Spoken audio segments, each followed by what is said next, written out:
Your time.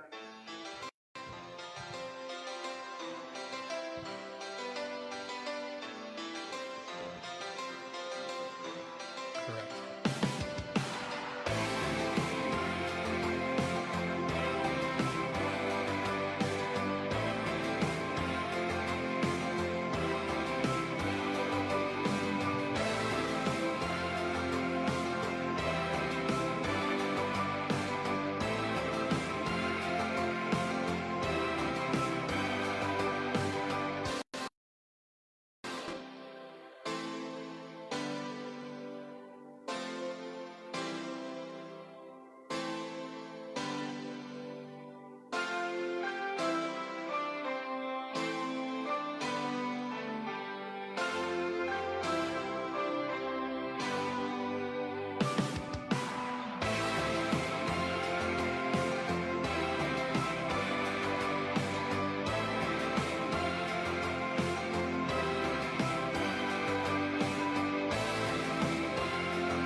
Welcome, everybody, to the beautiful Rialto Theatre here in Akron, Ohio. This is another live episode of Rubber City Reviews.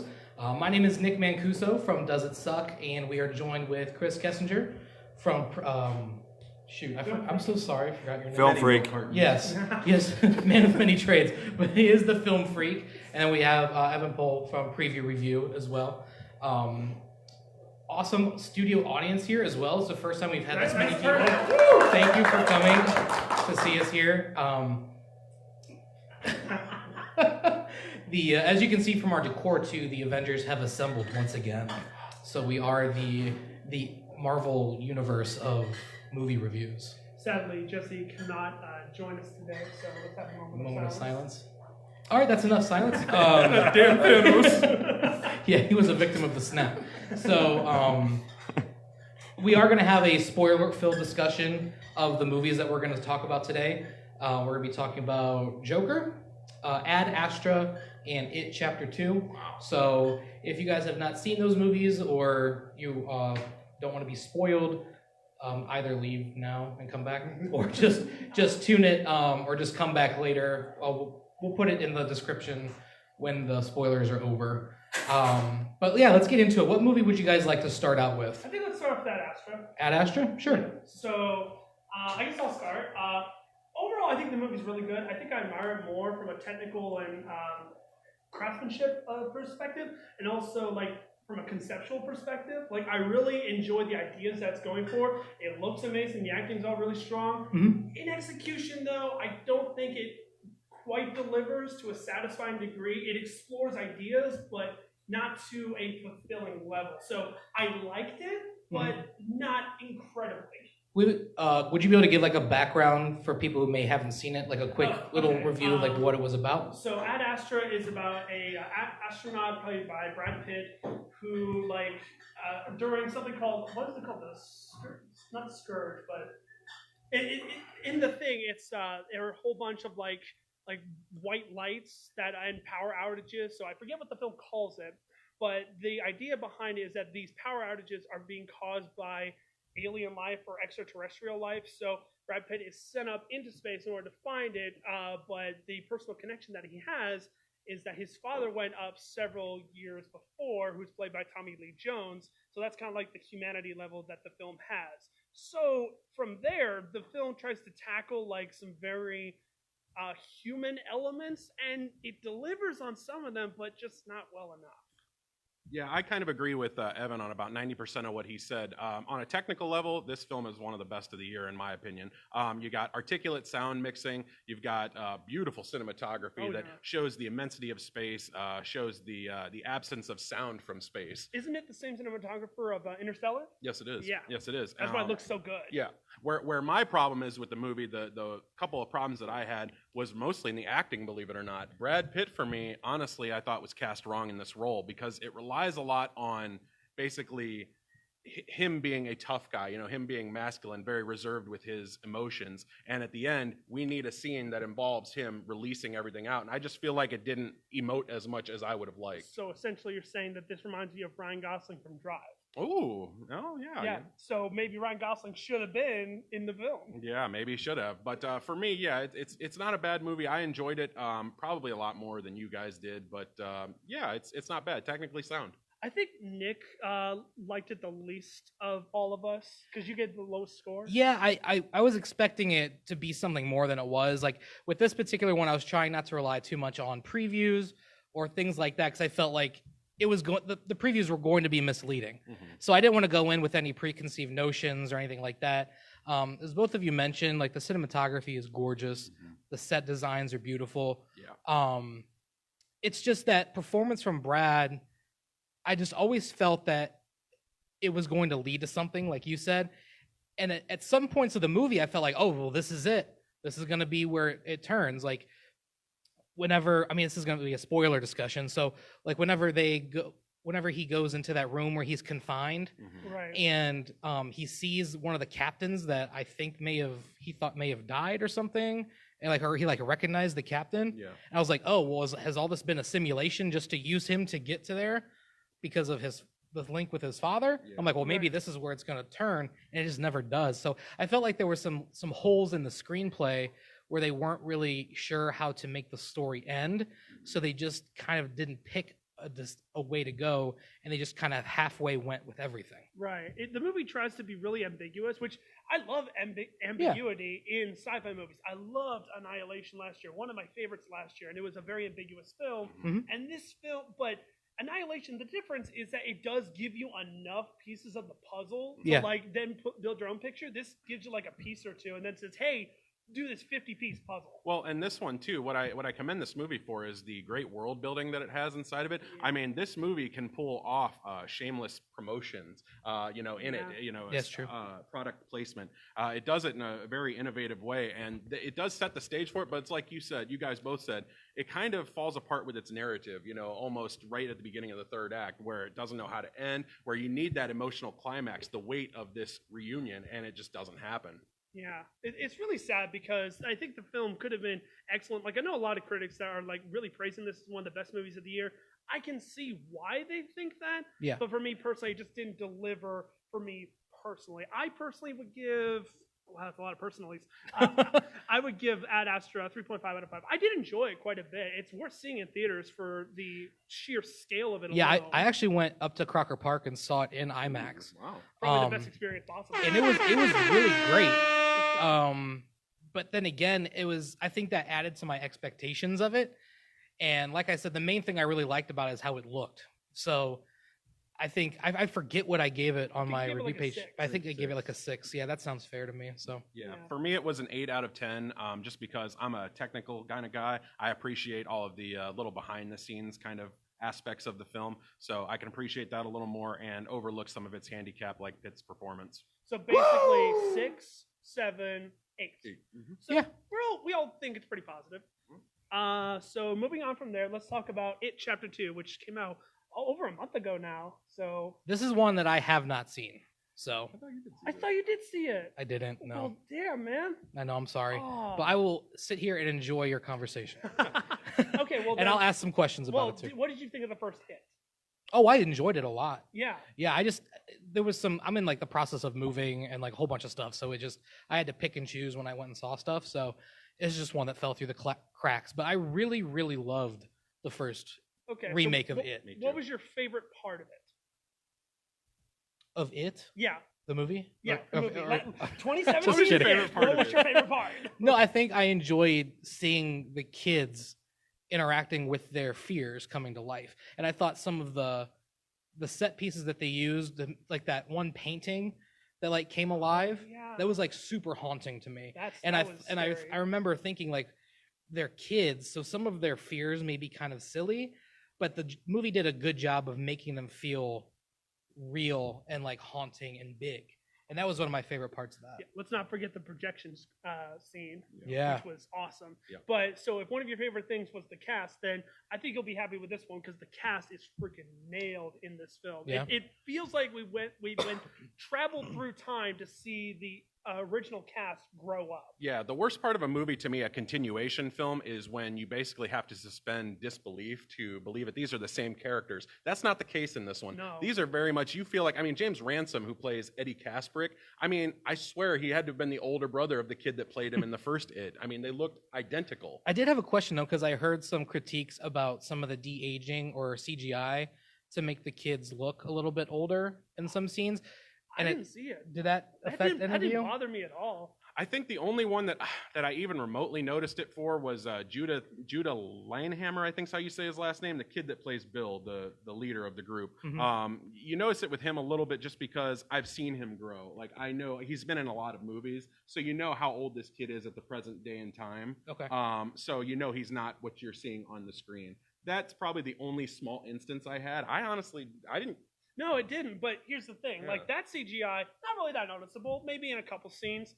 The CGI in the rest of the movie. Yeah. Let's talk about that because that's one of the big flaws. Because the CGI in the first one was kind of like it wasn't used as its primary way to scare audiences. In this one, you know how the first It film and like the original TV series with a giant spider.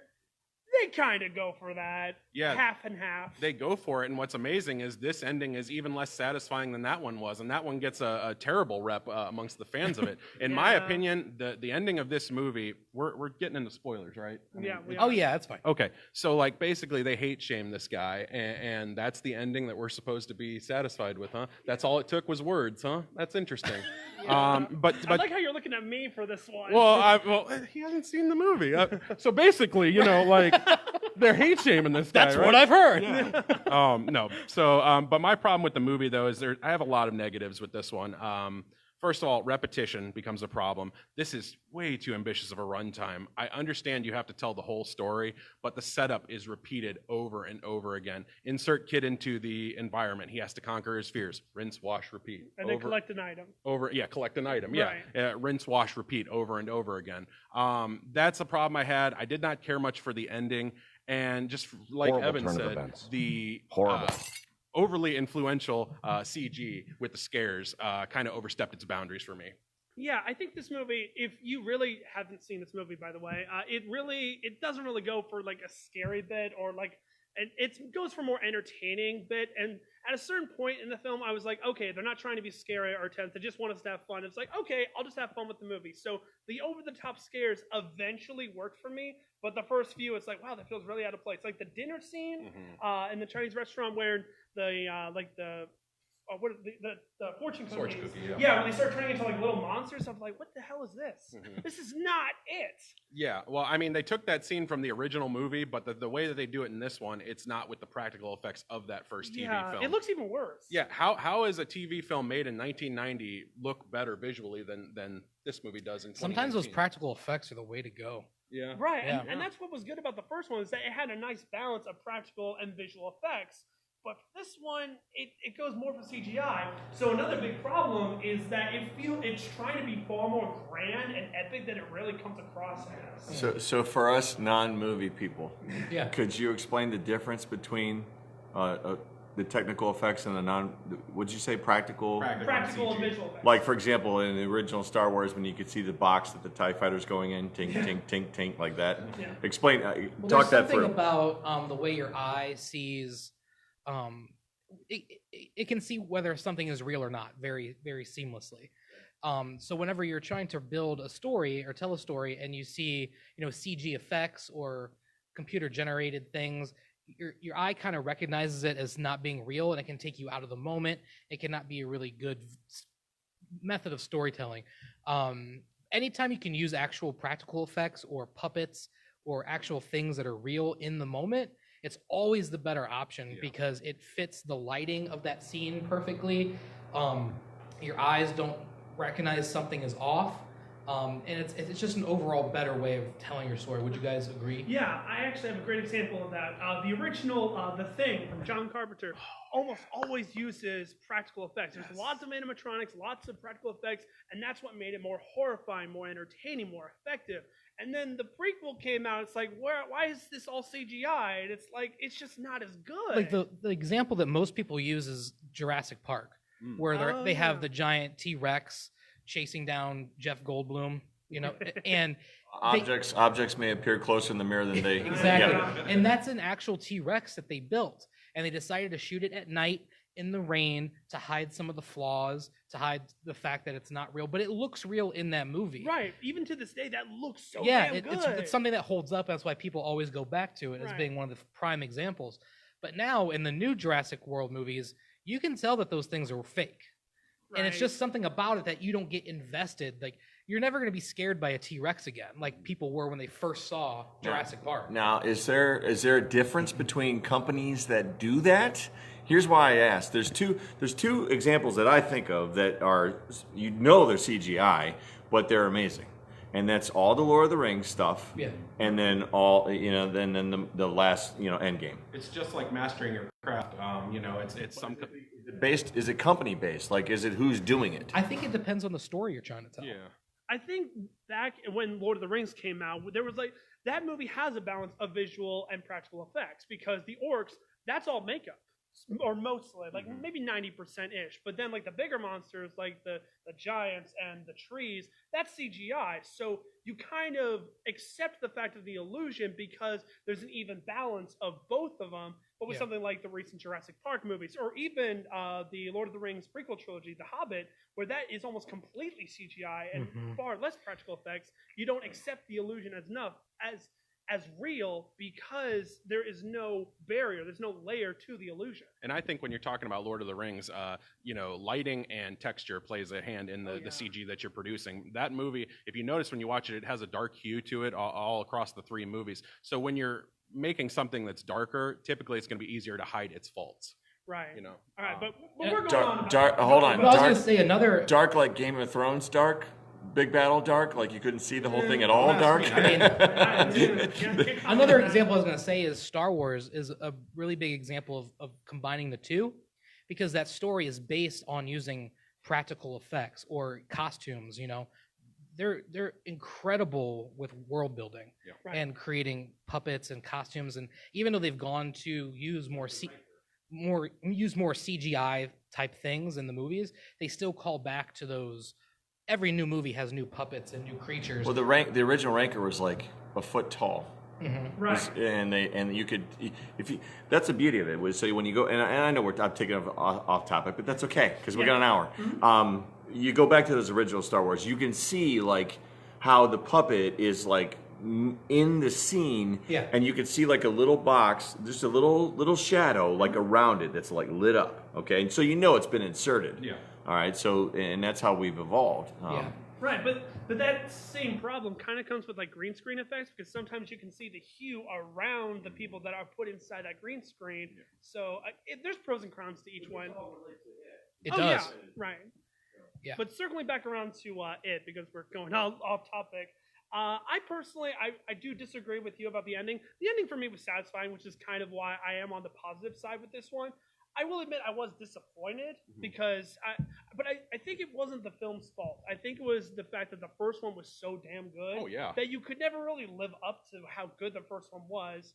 So I'm not going to fault the film for that. I enjoyed it. I thought it was satisfying. It has many flaws for sure, but I liked it. I'm glad I saw it. I give it Chapter 2 a 3.5 out of 5 as well. Okay, for me, I gave it a 6 out of 10. I thought it was good enough to pass, but there's a lot of things that they could have improved on. For one, shortening it by about a half hour. Yeah, I do agree So with just that. so we know, 60% is a passing grade. For me, yeah. Okay, got it. Yeah. Check. Also for Rotten Tomatoes, I think that's what the passing grade is too. Yeah, it's like in the 60s. right Anything now. under 60 is rotten. Gotcha. Right. Why aren't you Rotten Tomatoes? Why aren't you guys Rotten Tomatoes critics yet? I applied. They didn't accept me. Really? Yeah. Wow. What about you, Evan? Have you ever applied? I have not applied. I didn't even know you could apply. I thought it was just something that actually happened. But I would. I'm going home. I would much like. I thought that. Yeah. I thought that Rotten Tomatoes like actually would contact you saying, "Hey, you want to be a part of the critic thing or whatever?" Yeah, but the thing is, like, even if I wanted to do that, it's like Rotten Tomatoes just gets such a bad rap all the time, saying like, "Oh, we were bought to have a positive review," which is bullshit all the time. I hate that. And plus, Rotten Tomatoes has a habit of like really messing up with the scores. Like I've seen several times they give like something a 2.5 out of 5. That's technically rotten on their scale, but they still give it a fresh review. But do you like it? If I'm being Thank you for answering me. if I'm being completely honest, yes, I do enjoy Rotten Tomatoes. I think it gets a bad rap, like I said, but I do actually go to Metacritic over Rotten Tomatoes any day. Okay. Yeah, but Okay. I do check Rotten Tomatoes as well. Fair point. Speaking of Rotten Tomatoes, Joker has a really good Rotten Tomato score. Well, on the audience side, it's only a few points above it Chapter 2 in terms of That's the true. critic score. Which is odd because we're about to Yeah. get into it and we're about to discuss it in detail. We're gonna dig deep in this one. Because I think out of all the movies we've seen this year, I think we can all agree this has been our favorite one so far, or up there. Top 5 for sure. All right, so I just left the theater. You guys know this. I told you, okay? Yes. Let me paint the picture of the theater for you, okay? So here I am, middle-aged man, sitting off to the left by myself, eating popcorn. In my row, in the middle, is also a middle-aged man by himself eating popcorn. 2 rows in front of him is a middle-aged man by himself eating popcorn.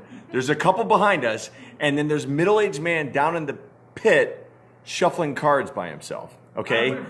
So that was my noon o'clock Regal Theater today Yeah. of Joker.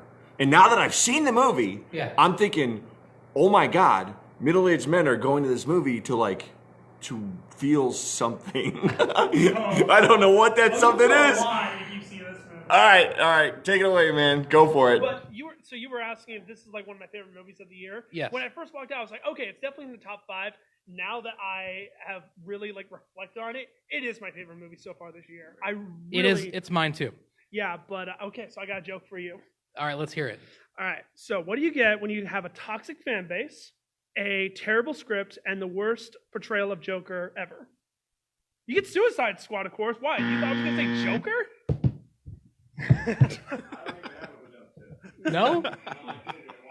Oh, come on. But yeah, basically, I agree with you guys. While I don't know if it's my favorite film of the year, it's definitely one of. It's up there. This portrayal exceeded all the expectations that I had. And I love Joaquin Phoenix. Yeah. He's an actor's actor. He totally transforms himself for the role. And if this guy doesn't win an Oscar, I'm telling you right now, that program will never be seen in the Film Freaks house again. Did he lose all that weight? He lost 15 pounds. Yeah. That's his body minus 15 pounds? Yes. So 50. He lost 50. No, Are you- he was like 50, 15. 50 makes sense to me because he looked amazing. Well, here's the thing. I've seen 50 and 15, and he was on Jimmy Fallon. Yeah. And Jimmy Fallon said 50, and he corrected him and said, "No, I only lost 15." But he just does whatever he wants on interviews. Do your spoiler alert right now. Do your spoiler alert. Oh yeah. Let everybody know we're Major talking. spoiler alert because we will be going really in depth. with Yeah. this one. So this is going to be a complete breakdown. This is probably going to be our longest breakdown of the day. Right. of the season. If you haven't seen it or you want to avoid spoilers, I would just come back later or Watch us again in watch 2 us- months. Yes. Yeah. Go see Joker, please. Go see it. So, Chris, would you like to dive in first? Yeah, sure. First of all, I want to get into just basically how this movie takes the responsibility of illustrating mental illness, in terms of it basically crafts us, the people, as the villain in the movie. And I love that. There's no superhero movie, at least none that I can think of, where you can put that instance where we are the villain. We're the antagonist to this guy's plight. Right. And to me, I just thought that was a refreshing take. It capitalizes very much. Is this R-rated? It is. Oh yeah. This capitalizes on its R rating, and it does so without needing the over-the-top violence. There are scenes of violence in this movie, but it's very scattered throughout. Yeah, Yeah. like there was some big uproar about being violent and it inciting violence, and there was a media outrage in front of this movie. And after seeing it, there's maybe 3 instances where it got a little graphic, but it doesn't do anything over top that doesn't cater to the story. There's Right. nothing that's violence just for the sake of being violent. Exploitive. Yeah. Right. I remember Todd Phillips really complaining about the media outrage that this would incite gun violence, and then he said, "Why does John Wick 3 get a pass for that?" That's what I was wondering too. That's fair. The Deadpool's a far greater, more violent movie than this one is. But parents will still take their kids to see it, Yeah, 'cause even though it's it's funny. R-rated. I think it had to do with the realism. Yeah. But Oh, yeah. there wasn't a moment where I It's a thought. disturbing movie. There wasn't a moment where I thought. First of all, for the people that walked out, shame on you. There's no. You walked out of a masterpiece. Yeah, and I was waiting for like the walkout moment, and it never came. No. There was like one part where I thought, okay, maybe people would have not liked that. Was but it whenever he killed his mom? Yeah, but I thought, you know what? I thought that the whole thing was trumped up, for lack of a better word. That it just didn't make sense to me. Why would people walk out of that movie? It didn't see, like, I could see people walking out of They like did that so that somebody could write a clickbait Human headline. Centipede walk out of. You know what I mean? Something like that. Depends But- on what you're into. Not that I want to get into it, but a movie that I almost walked out of was The Nightingale, which Chris and I both saw. That is something I would understand someone walking out of. This is tame compared to that. Yeah, it really is. And so let's talk about favorite scenes. Evan, let's pick your mind first. Well, the first one for me definitely would be the train scene, in particular, because I think that was the pivotal point where he slowly went down the rabbit hole to the point where he became a criminal. It's like he only did it to defend himself, which we can relate to as an audience. Yeah. So you're kind of rooting for him, but you feel bad for him, so you don't know what side that you're on, which makes it compelling, which makes it disturbing, which makes it interesting, and it gets you really invested into it. Yeah, my favorite scene is right after the train scene where he's running and he locks himself in that park bathroom Oh, that's yeah. really dimly lit, and he puts his hand on the door and he starts like dancing. Yeah. And the score is just haunting in that moment, and he's just dancing in front of the mirror, and it really shows that even though he is mentally unstable, the moment where he killed someone was finally the moment where he felt the most peace. Right. And you could really tell his character transformation in that moment where it's like, wow, even though he just did a really terrifying thing, he's finally at peace with himself. Yeah, and that's the most disturbing. And that's the element. most disturbing part of it. Yeah, for me, I had two. The first one is basically just a symbolism shot. As the movie goes on, you can notice that there's more trash in the frame of the streets as he's walking, which is to symbolize basically his transformation. The more trash you see, the more corrupt this guy is becoming internally. My second was the whole Tonight Show scene. Oh, yes. That whole scene. First of all, Robert De Niro, bravo. He actually brought something to a movie, which is the Instead of first just phoning it in. for the last 10 years. Right. But I mean, this scene is everything. It's the fully realization, like you were saying, of his transformation. And man, what a powerful climax. It really was. If I really have to say a negative of this movie, which is so minor, I'm still, spoiler alert, it's a 5 out of 5 for me. But the one part where he after he kills the show host and he brings up to the camera, it's like, oh shit, we're gonna get some, and then it just cuts away. And it's like, oh man. My other favorite scene is whenever he's in his apartment and he's just killed the one guy and he's sitting there with the blood splatter on his face. And it's such a good shot. Excuse me. But then the little person's walking by and he can't reach the lock on the door. I was kind of And laughing. there was so much tension. You're ruining my content. What do you mean? Producer was going to have a favorite scene, and you're taking it away from me right now. I'm so sorry. Right now, you're taking scene. But that was so good. And then whenever he just jumped at him to scare him, I'm like, oh, that's such a Joker moment. Yeah. You know? All right. So am I sick in the head for actually laughing at that one? Oh, I laughed. Yeah, a lot. There is some dark, funny moments in this movie, but sick, dark moments. But I laughed actually a lot in the film. All right, I'll take it further then. Okay, so I'm Because I have taking. another favorite scene too. I got my mic set up today, so I'm taking producer privilege this time because I just literally walked out of the theater. All right, so the scene to me was I love how you called him a little person. All right, instead of the M word. Well, we're trying to be. Midget lives matter. So, Well, Jesse called him a munchkin. all right, so That's like the worst. all right, so I didn't say that. to me, there's so much that happens in that minute. It's roughly 1 minute long. So he kills the guy, and the reason he does it is because you enabled me, you created me, and now you're part of my hell, and I'm going to destroy you. And he does it, okay? And the small guy is just watching all this happen, and so now he's like, I'm gonna die. The guy has already come to the conclusion, my life's over, and you can see it on his face, and you can hear it in his voice. And what's his name? It's not Joaquin. Arthur. Arthur says, I'm not going to hurt you.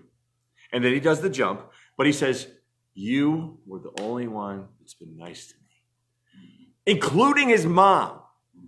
Think that through. The entire cast of everybody, there's been one person that's been nice to him, and it's the midget. But what does that show us on social commentary in terms of? That's the point. Yeah. And then he gets to the door, and you're thinking, don't backpedal, don't regress, and don't kill him now. And he opens the door and he lets him out. Yeah. So what that shows me is, yes, I'm insane. Yes, I am completely out of control in my life. But yes, I'm now in complete control of that. Yeah. Yeah. And that's the most terrifying. That is where the Joker, to me, was born. That exact moment. Because now, yes, I'm going to rain fire and hell on Gotham, but I know what I'm doing. Right. Well Right. put. Very well put. Good job. Good job. That actually feeds well into my other favorite scene. I hope I don't steal it. But the scene after he kills his mom and he comes back to his apartment. Well, not to his apartment. He walks into the lady's apartment, who we've seen in the past has been hanging out with him. But, spoiler warning again, but you find out that she wasn't real she was real, but he's never hung out with her before. And it's like such a mind-blowing thing to find out. For a moment, I was like, wait, what? Does that work? I will say I saw it coming. Just because of the lack of how much they focus on the relationship between the two. I'm like, and the way she reacts to some of his more terrifying traits, I'm like, either this woman's not right or there's something. She's just not there. See, I picked up on the fact that it may not be 100% the truth, but the one scene where it shows a flashback of all those scenes and her just not being there, Yeah. I was like, oh my gosh. So, I mean, that was such a really good reveal. Mm-hmm. But my other scene I was talking about, just to hit on it real quick, was whenever he first gets beat up in the alleyway and he's laying there with his hands between his legs and the camera is panning out and he has the I don't know, the wherewithal or whatever, the presence to press the button on his flower Yeah. to let the water squirt out still. so he can still see like the comedy in his pain. Oh wow. You know, and I was like, man, this movie is just hitting all of the right notes from beginning to end. And you're a Marvel guy. You're a pretty Oh, concrete Marvel guy. I am, yeah. But that's, I would argue that this really isn't a comic book movie. yeah. No. I mean, there's nods to. I mean, you see young Bruce Wayne, you see Alfred, you see. Should we talk about the climax? Everything in the climax? We can, but I'm just saying, like the fact that it just takes place in Gotham City, it's just. I wouldn't even. It's not part of the DC universe. Oh no. Like, there's not going to be a sequel. This would not fit in. There's- Well, they there's are no- talking about a sequel. I don't actually. No, want they're one. not. Don't want one. Oh, okay. No, Todd Phillips said there's not going to be one. Oh, okay. And I would never see Joaquin signing on to another Don't script. do this. It's just he just does one-off art pieces, you know. Okay. So I don't think this would ever fit into any type of universe. But No. I don't know. That's just I saw it over like a week ago. I think and I'm still thinking about it. Grades, gentlemen. Grades. What do we think? Well, should we talk about the climax first? Yeah, let's talk about the end. Okay. Yeah. But yeah, so there's a lot of stuff happens towards the end. One of the things I do want to touch on is the fact that the revolution, for lack of a better word, that the Joker inspires ends up killing Bruce, Thomas Wayne, Yeah. and Bruce Wayne's mother, And Martha. Martha. Why did you say that name? And then they incorporated, and you said they get a lot of nods to other movies. It feels so natural. They incorporated the pearls. Yes. That's Yeah. all the way back to Batman 1 with That was one of my with favorite Keaton. parts of that movie, of the Tim end Burton's. scene. But that whole scene is back to the Keaton Batman. Yeah. So in the alley, except it wasn't Joker, it was, we assume, it was a knockoff guy, right? Right. Yeah.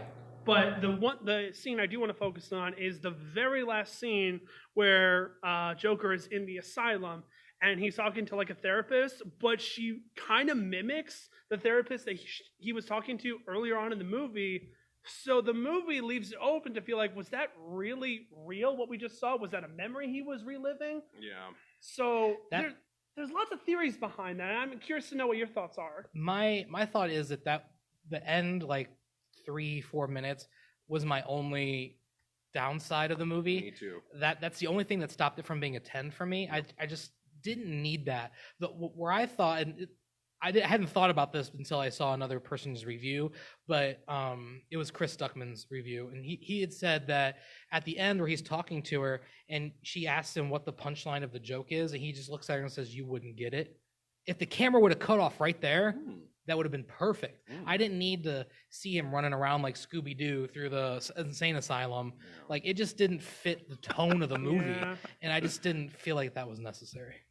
I'll give you that. I mean, if we really want to dive into negatives, I know that you touched on a few like technical minor things. Well, my thing was kind of to piggyback what Nick said is I felt that it ended at the wrong moment, but what I would have done is I would have ended it a lot quicker. Now, instead of adding that skepticism whether it's real or not, that's fine. You can have that. I don't care about that. But my problem is that last image where he's on the car and you see all surrounding him. You end it right there and sent the audience out on a powder keg of just lethal dynamite. And man, it's a 10 out of 10 if it ends it right there. With him just making the smile out of the blood. Yeah, that was awesome. But I didn't understand.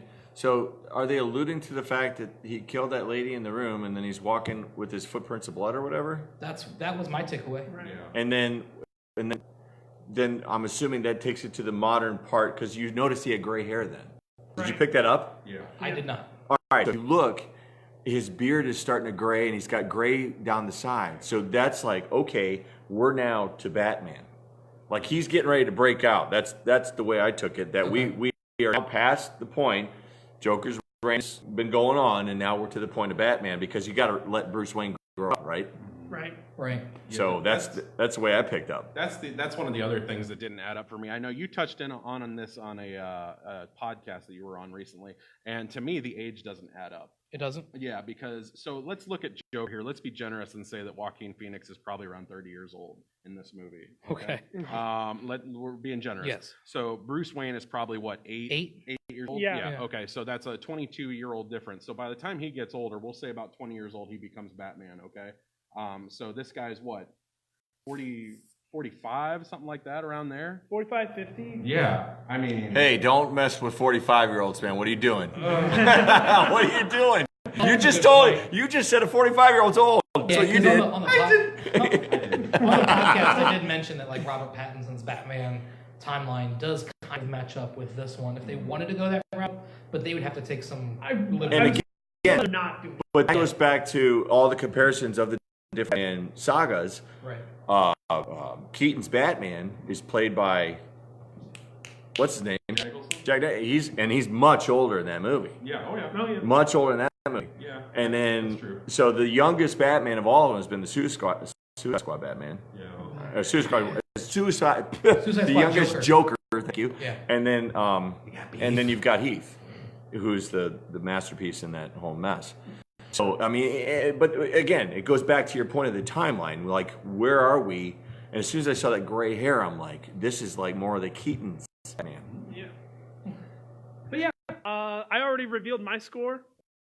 I have it as my favorite movie so far this year. 10 out of 10. I mean, I can see where they're coming from, but in the grand scheme of things, that's just a freaking nitpick, in my opinion. I love this film. One of the best I've seen in the past few years. Loved it. All right. Well, for me, yeah, it was very close to being that 10 out of 10 for me, which I really. But for me, I'm giving it a 9 out of 10. Mine was a 9 out of 10 as well. Okay. I don't do scores. I'll just say 6.21. 2.25. I don't do You scores. just do like thumbs up or thumbs down? I'll give it a thumbs up, and I'll say that it is a socially and culturally revealing movie. Very well put. Yeah. But Alright, then. so we might talk about some more movies toward the end, but next we're going to talk about the Regal and Cinemark memberships, which Chris is going to be critiquing. Okay.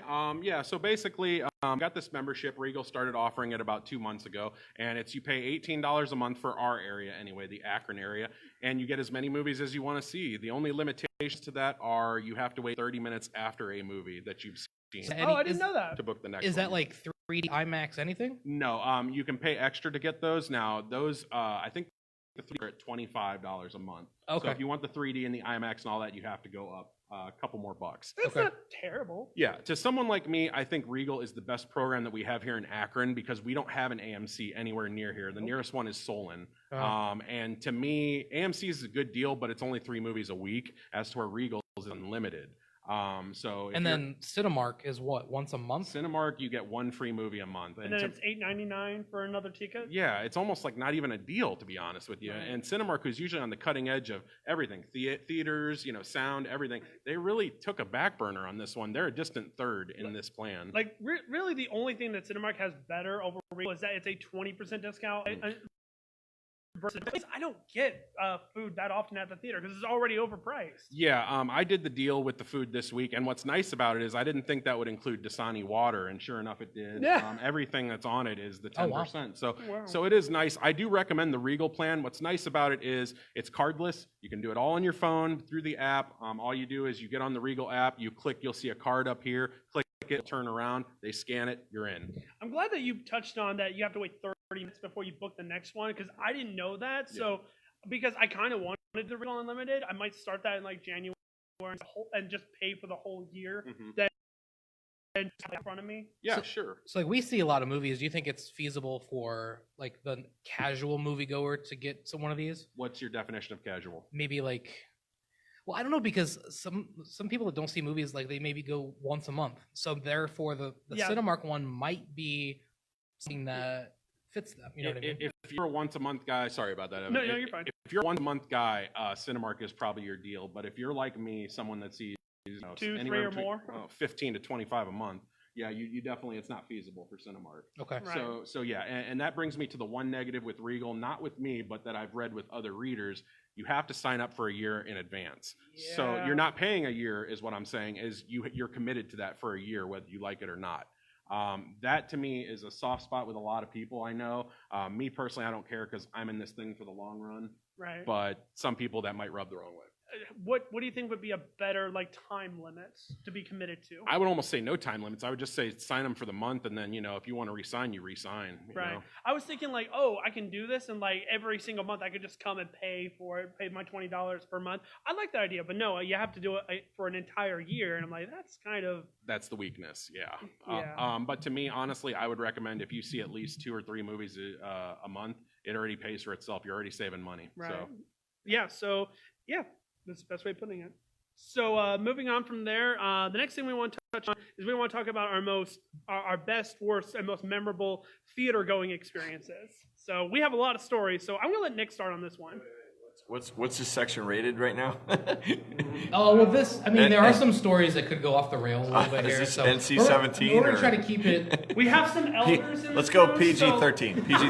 PG-13. That means you're allowed one F word. PG-13. I won't say one. Why the fuck would that be our? Oh my God. Oh, I just. Oh Come no. on, man! Oh come on. Hold on. I got one for that. Where is it? Horrible. Here it is. No, but Horrible turn of events. Horrible. no, but we won't go into too much. I mean, we've said worse things on this show. So.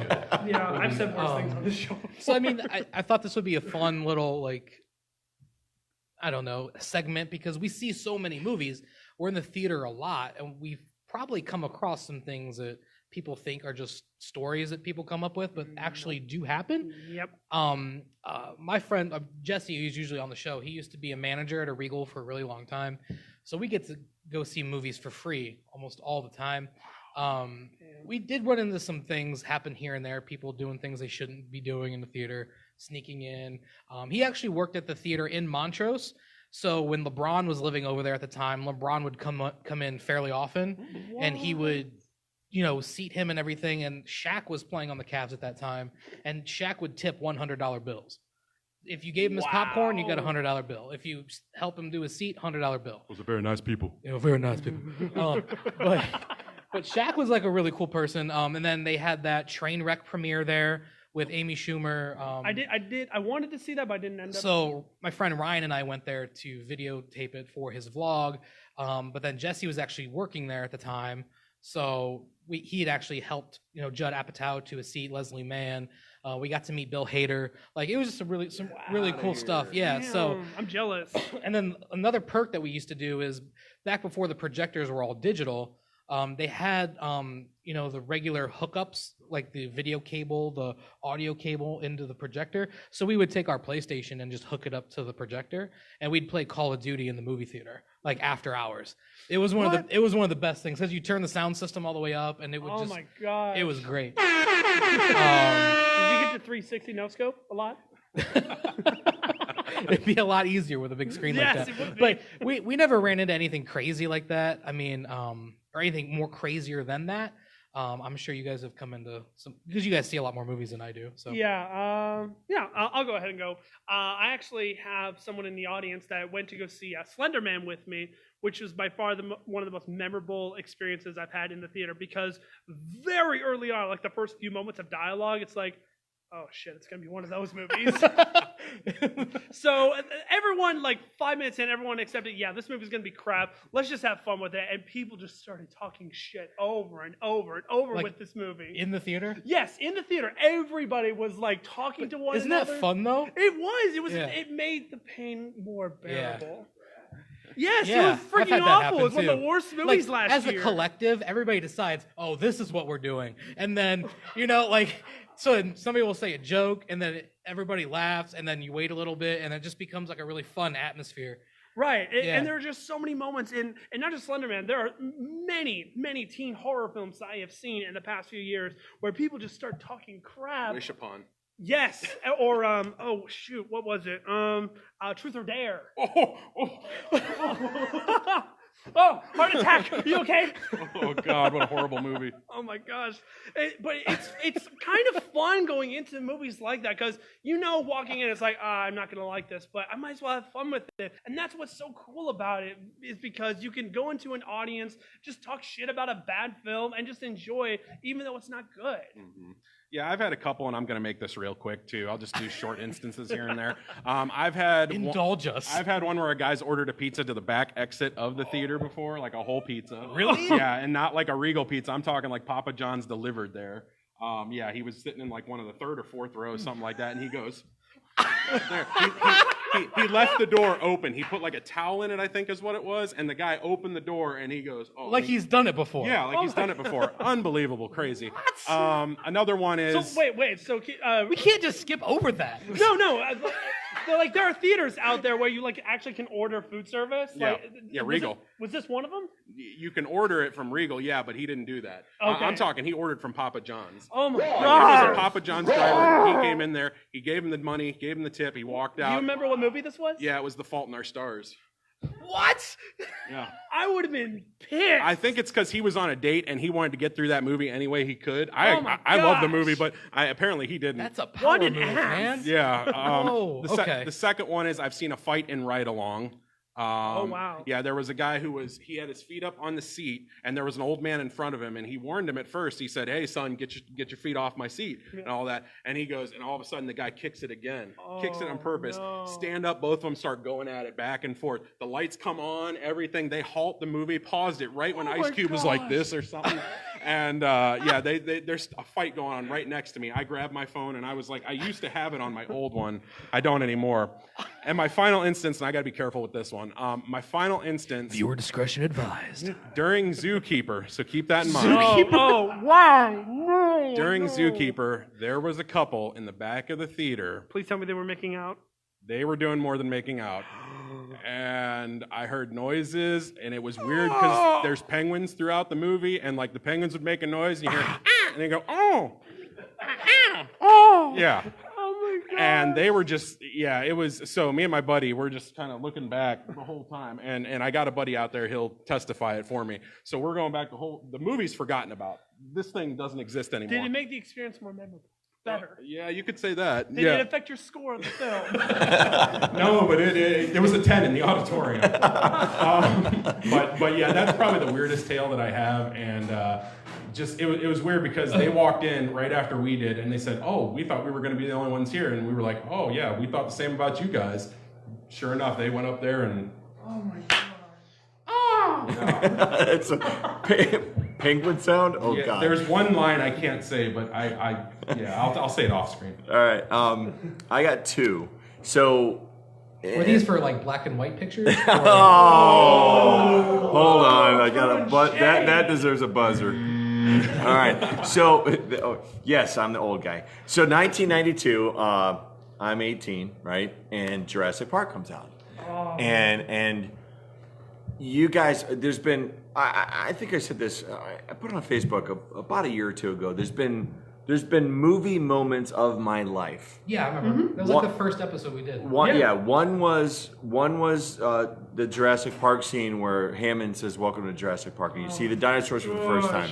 And here we are, and our brain is seeing live dinosaurs with people. Okay, I went to see that in the theater 9 times. 9 times? 9 times. Bueller. Okay, so point being, the first couple were at the regular theater, but remember we used to have the Village right here in West Akron, in Fairlawn, the Village Theater, $1. Okay, so I did 2 regular and then like 7 $1, right? And it was, so the first time I was like, oh my god. The second one was like, what did I miss? But then each time I would focus on a different aspect of the crowd experience.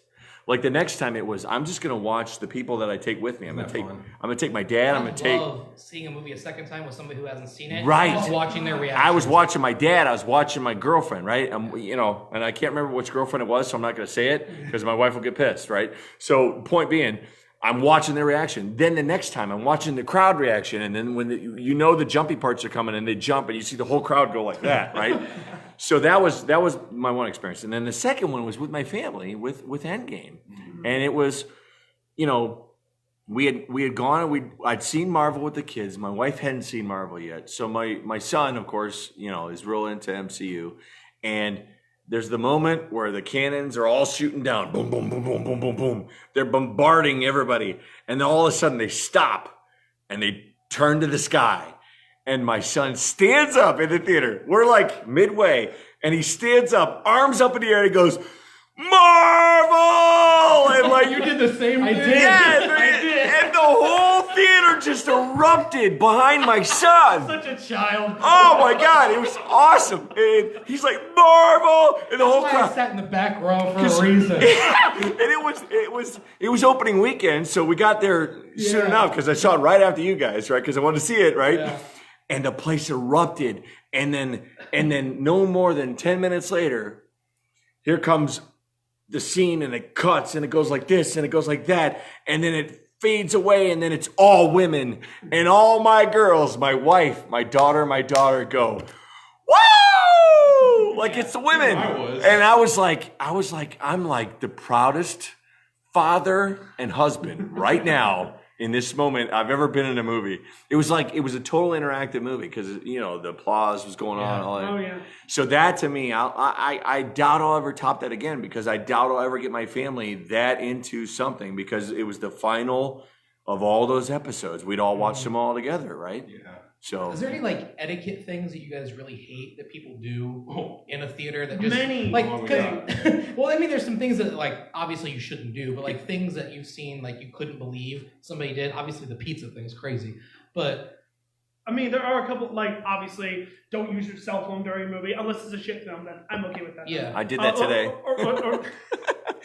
And Joker, come on, how dare you? You know why? Because I was worried about getting here, so I kept checking the time. So I would like peek up real quick and then turn it down real quick. Okay. That's And I'm off by acceptable. myself. I'm a middle-aged man by myself with my popcorn off to the left. We would have done the show from the street. Yeah, so obviously, like, don't use your phone, like, don't chew loud, don't talk. But there is one specific instance, not nearly as memorable as some of yours, but there was one moment. I forget what movie was it? It was Serenity from earlier this year. There was one other person in the theater. I saw like halfway through the movie. I think it was after the big twist. Yeah. Big twist. Yeah. We'll talk about that some other time. But the person actually got up, sat back down, and then he took off his shoes and then started clipping his nails. oh my god! In the front of the theater. No. And at first I was like, for a second I was like, I really need to say something about this, but then I was like, you know what? This movie's awful, so I don't care. Hey, I saw you was gonna clip your toenails during Matthew McConaughey's movie. There. All right, sir. Wrong. Jeez. Yeah, for me, it's just, and I'm going to sound like a huge jerk here, but it's when during an assigned seating theater, you have an entire empty auditorium and you choose to sit next to me like we're going to sing Kumbaya or something. Yeah, they sit down. They just go. Yeah, they sit right What's next up? to me. I swear it's a known thing now. People must have read my Facebook or something and they're spreading it all across. Like, sit next to this idiot. Assigned seating. Well, there are some theaters where you like are assigned to seats. You get to choose up beforehand, and then there are people that like either don't do that seating because the theater doesn't fill up, and then they'll just sit by someone. Yeah. It's happened to me before as well. So they have like rows, like A2 or A3. Oh, I want to sit A3 because that guy's sitting on A2. I'm like, What? we have a whole empty theater, dude. Like, seriously. Get away from me. This is not needed. Yeah. So Like at this point, my fiance knows that whenever I go see a movie that I'm really excited about, that it's like a serious thing. It's like it was like a Christopher Nolan movie or some like. So I'm sitting there, and this is back whenever Dunkirk came out, right? Yeah. So I was. Yeah. Was it? Yeah. Okay, then it was the second time I saw Dunkirk. Okay. So, so we went, and because she hadn't seen it yet, so I was like, "This is gonna be, you know, it's a pretty good movie." Just I had to talk her into going to see it, obviously, and there are these people behind us, like 3 rows back, and they're just like talking and laughing during the previews. I'm like, "It's okay, it's the previews, it's Yeah, fine." it's fine, whatever. So they keep on doing it, and she's like, "You're gonna say something, aren't you?" I'm like, "Yeah." If they keep going, she's like, "Please don't say anything." I'm like, "Are you here for the movie, or are you here for whatever the fuck you're doing?" and they're like, "Oh, well, we're on break." They worked there. They were employees on their break. Dude, get the hell out So I went after the movie. I went up there, and I'm like, 2 of your employees were like talking during the whole movie, and I want a refund. Did they give you one? And they gave me one. It was the most insane thing. They just got up and left. Like, "Oh, we're on break. We're just in here." They did, yeah. But I'm like, I don't understand. I mean, I thought I was yelling at some some other person, but they were actually just employees. That's why I don't go to movies with you anymore, Nicholas. I know, right? Jeez. But other than that, like, what's your go-to like snack that you get at the movie? Do you have anything that you always have to have? Well, the thing is that I just normally, if I am gonna bring something to a theater, it's gonna be like bought from a store. We've all done that. Yeah. You at do least the once. Walmart trick, right? Yeah, exactly. I don't even think they care anymore. No, they really don't. Nobody's checking. Are Revco still a thing? Yeah. No. If I had to choose one particular snack, probably would be, if I'm going like chocolate, it would probably be like Reese's peanut butter cup. But if we're going like more sour or something more sweet, like actual candy, I'd say maybe like either Skittles or oh shoot, what are they called? Don't take mine. Okay, I'll just say Skittles. Go ahead. Mine are cookie dough bites, Oh yeah. Sour Patch Kids. Dots. Yeah, that was not My, mine. I don't have one, but my kids all do, and my wife, Swedish fish. Yeah. She loves sweet. I hate them. She loves them. I don't like Swedish fish. No. See, what you should do is you should get your popcorn and then dump either Raisinets. This is once I saw Whiplash, I was like, he took my idea because I would always put either the cookie dough bites or the Raisinets in the popcorn. Okay. And then shake it up, and then every once Because in a while, it's like salty and also sweet at the same time. it's so good. Yeah. All right, Is so there- So we do have to recognize one of our sponsors for the show, Stray Dog Cart. They have continued to be a supporter of this show and of Does It Suck for the past year. Thanks. So shout out to them for being a wonderful sponsor, and hopefully they'll continue to do that in the future.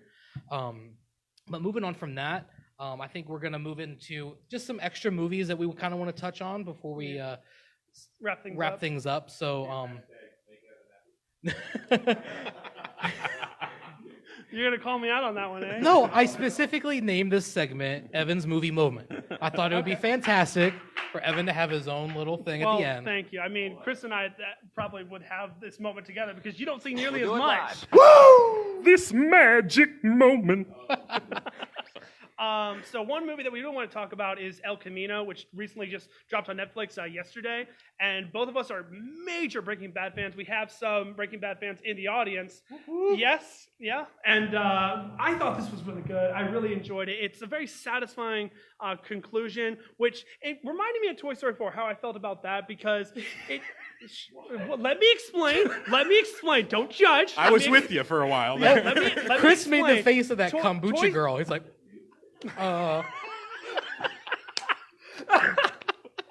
Okay, so let me explain. Toy Story 4, when it first, when it was first announced. Are you done? You good? just go ahead, man. Okay, you good. All right. For Toy Story 4, when it first was announced, I was like, everyone was thinking, oh, this doesn't really need to exist. It has the perfect conclusion already. That's what I thought about El Camino when it was first announced. I was like, the ending of Breaking Bad is perfect on its own. Why do we need that? But then after seeing the movie, just like after seeing Toy Story 4, it's like, yeah, it justifies why it was made. It was good. Yeah, man, I bit my lip hard on that one. Got him!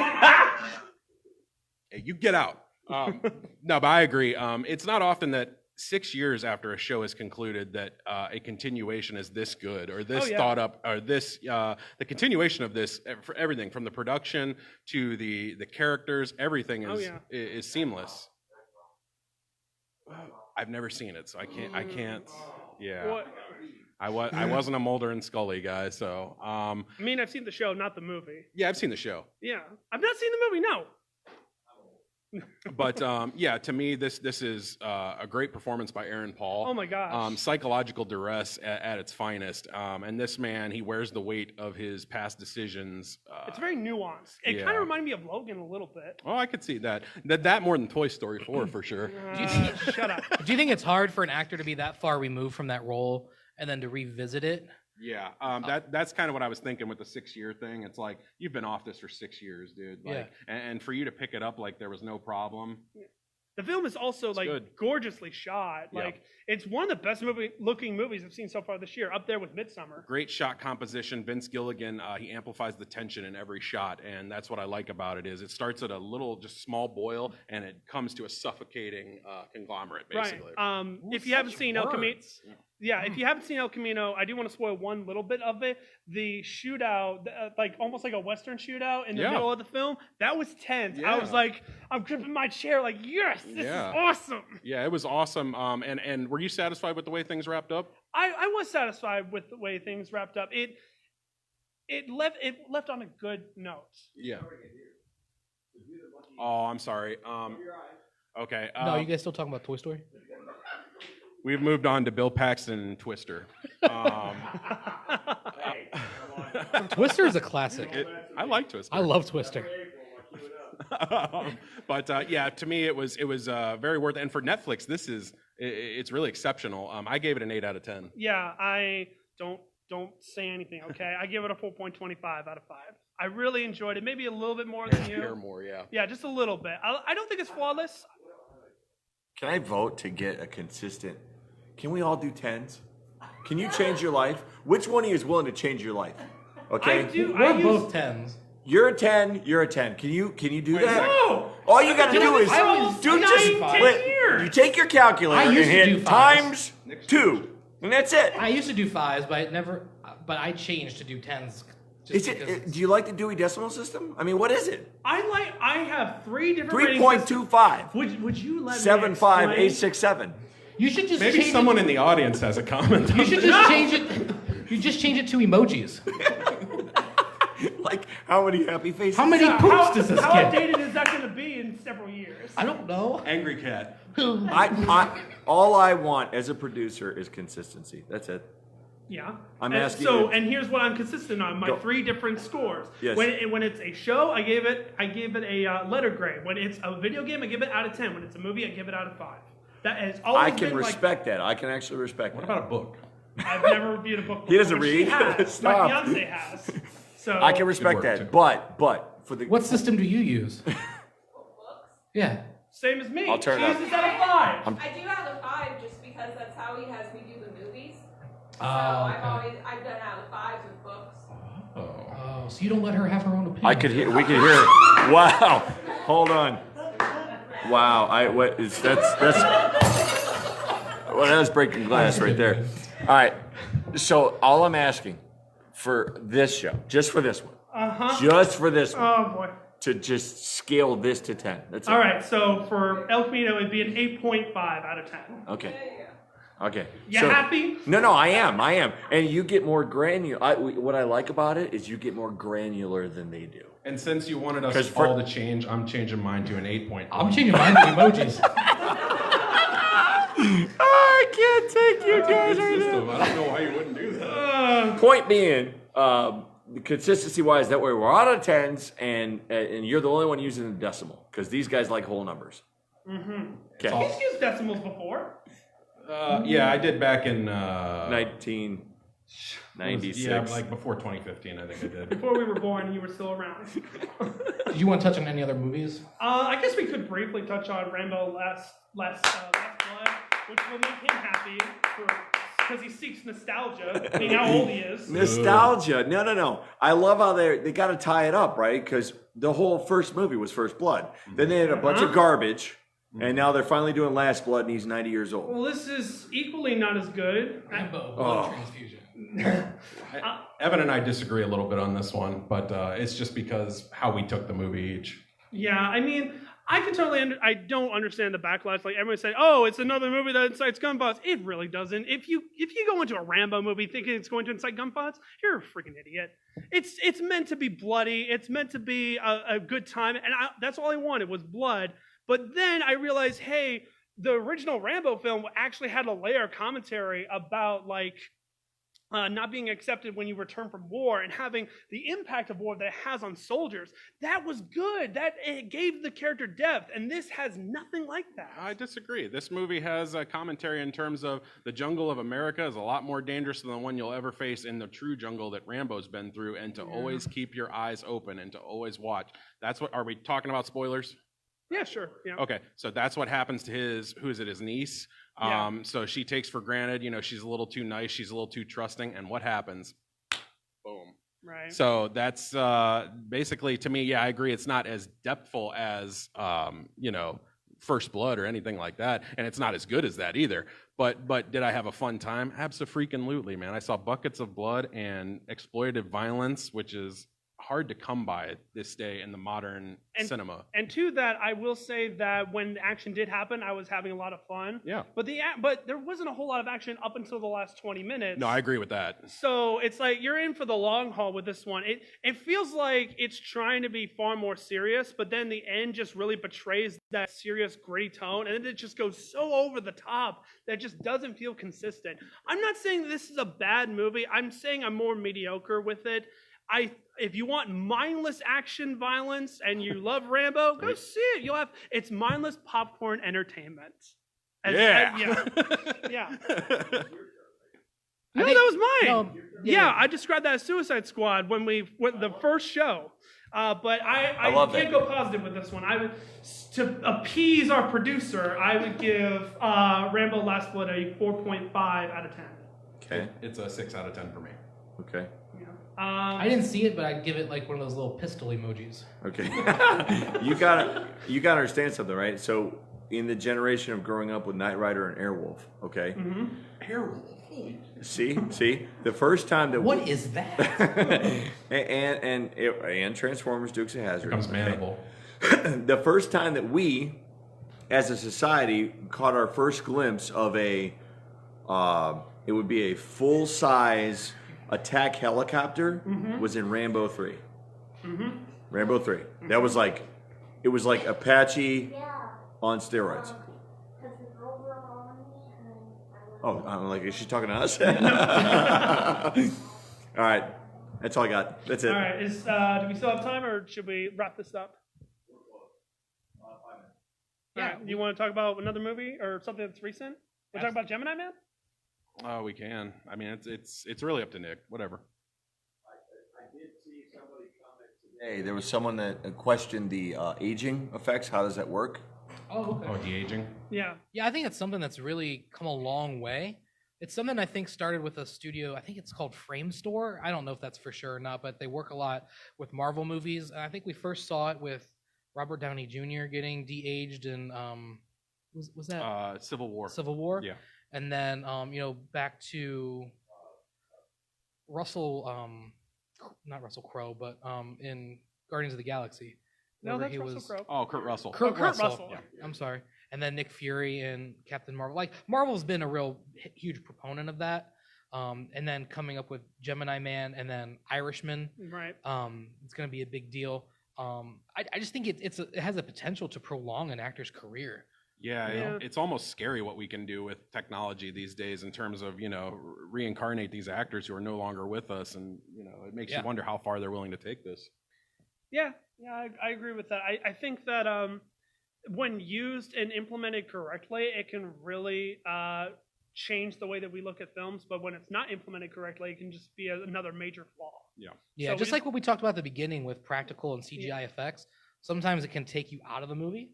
But if it does, help the storytelling, which I'm assuming it does in Gemini Man, then I'm assuming because it's Ang Lee, it has to be somewhat good. I've seen it, and he's. I didn't even know it was out yet, so I'm. Yeah, I know we both didn't. We both didn't like it. He liked it. He didn't like it a lot more than I didn't. It's on my worst of the year, actually. For me, I like the technical capacity again. I think the de-aging's good in it. I think the camera work, 120 frames per second, is exceptional. A lot of people have been jarred by that, but it's just because you don't have a lot to compare it to, basically. And I think it's a beautiful looking movie. As far as the narrative goes, that's where we run into a lot of trouble. Yeah, I can agree with that. I think that when the action scenes do happen, it can be entertaining. Mm-hmm. And I didn't see it in that high frame rate, so that might have affected my experience.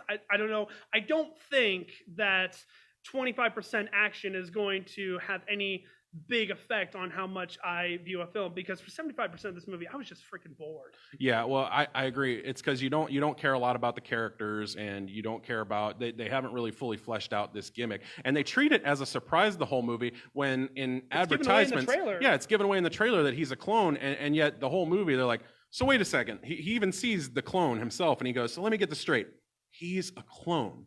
He's like, no. What you're saying is he's me. No. Wait a second. I'm like, okay, dude, just catch up. Seriously, get a bus and catch up to the rest of us. Right, exactly. It treats its audience like idiots. Yeah. And that really pissed me off. Like, yeah, I am pissed by this movie. I really am. Like, I would give, let's map out my score to appease our producer. I give it 2.5 out of 10. I really did not like Gemini Man at all. It's a 4 for me. So, moving forward, you don't have to say to appease our producer anymore. Oh, no, we already know that happened, okay? Like, you don't have to say it each time, okay? Well, then, can I just have my own score, please?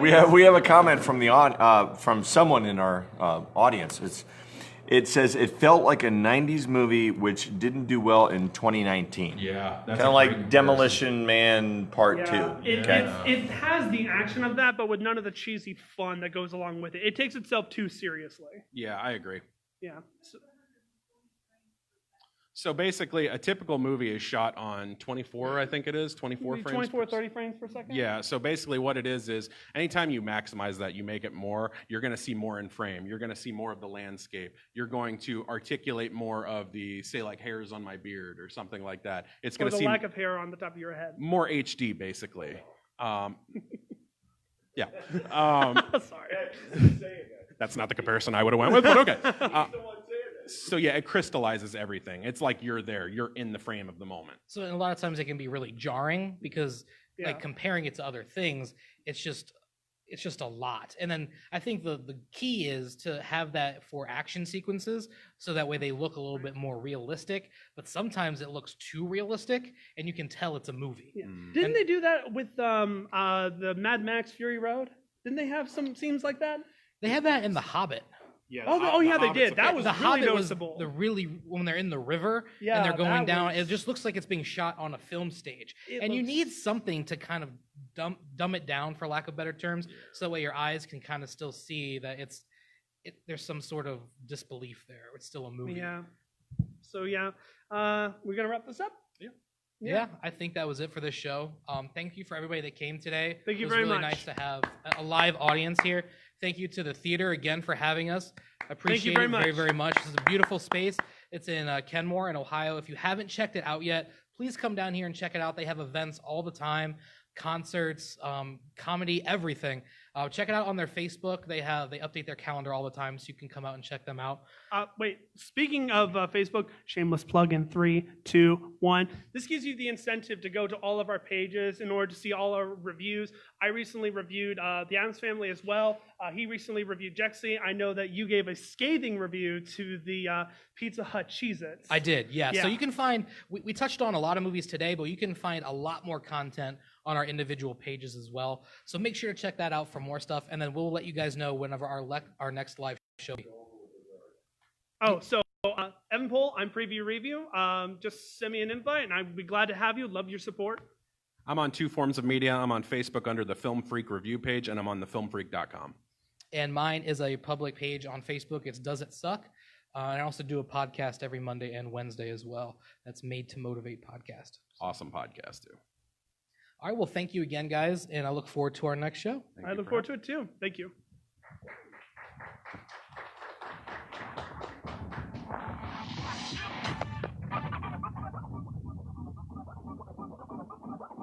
This podcast is a copyright of Moon Garden Media Limited. Oh, this a lot of peanut butter.